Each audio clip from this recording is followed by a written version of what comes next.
Parole de Dieu quotidienne.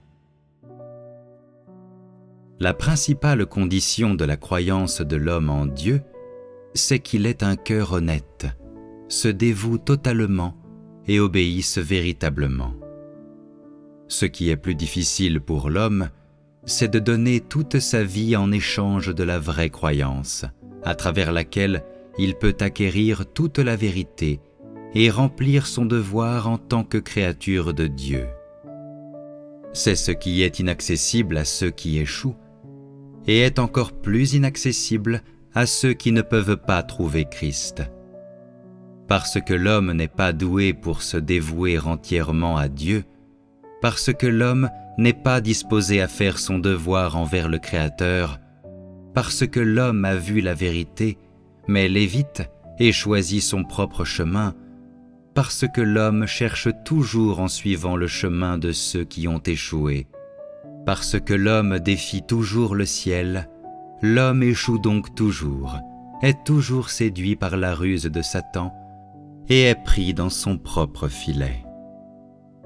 Parce que l'homme ne connaît pas Christ, qu'il n'est pas doué pour comprendre et vivre la vérité, qu'il admire trop Paul et est trop avide du ciel, parce que l'homme demande toujours que Christ lui obéisse et commande à Dieu à tout bout de champ.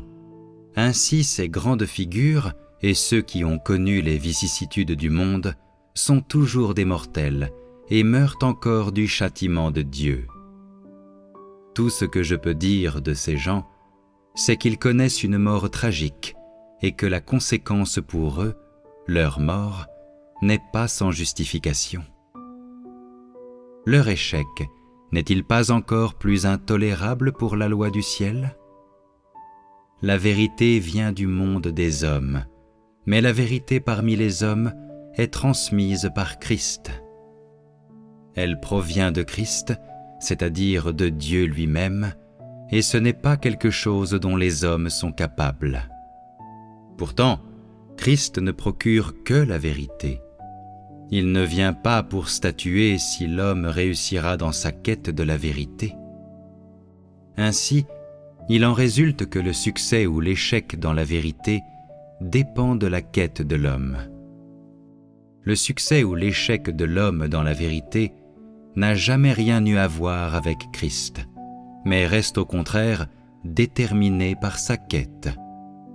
La destination de l'homme et son succès ou son échec ne peuvent pas être attribués à Dieu, de sorte que Dieu lui-même en serait responsable, parce que ce n'est pas une question qui concerne Dieu lui-même, mais qui reste directement liée au devoir que les créatures de Dieu doivent accomplir. La plupart des gens connaissent un peu la quête et la destination de Paul et Pierre.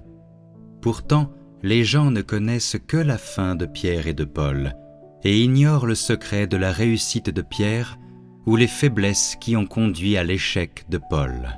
Et par conséquent, si vous êtes totalement incapable de comprendre l'essence de leur quête, alors la quête de la plupart d'entre vous ne prospérera toujours pas.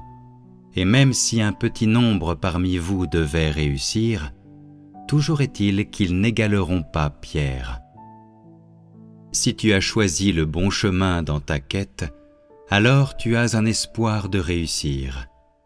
Si le chemin que tu empruntes dans ta quête de la vérité n'est pas le bon, alors tu ne connaîtras jamais de réussite et tu connaîtras la même fin que Paul.